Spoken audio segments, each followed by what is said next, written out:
Hello viewers, আসসালামু আলাইকুম। আশা করি আপনারা সবাই ভালো আছেন। আলহামদুলিল্লাহ, আমিও আপনাদের দোয়ায় অনেক ভালো আছি। লাউ, ইলিশ মাছ, এই তো অনেক কিছু তরকারি কোটাকুটি করে নিয়েছি। এখানে চা বসায় দিয়েছি, একটু রং চা খাবো মশলা দিয়ে।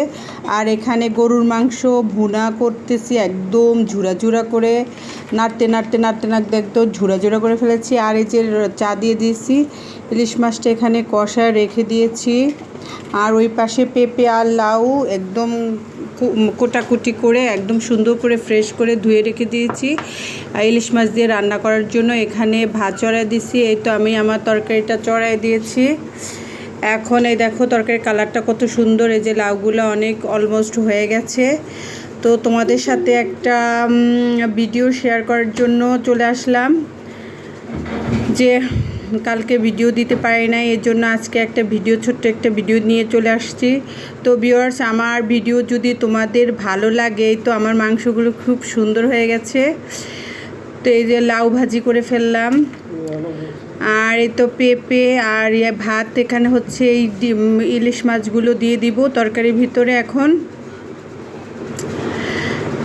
মানে তরকারিটা কষানো হয়ে গেছে। এখন আমি মাছগুলো ঢেলে দেব উপর থেকে। এই তো এই যে মাছগুলো ঢেলে দিচ্ছি।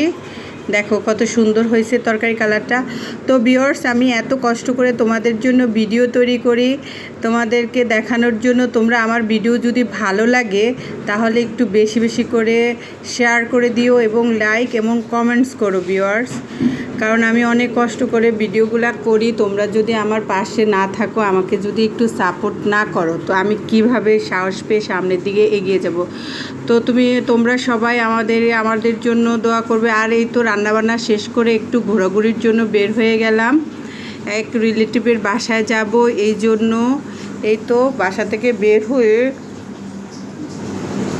এখন আমরা রিলেটিভের বাসার উদ্দেশ্যে রওনা হচ্ছি।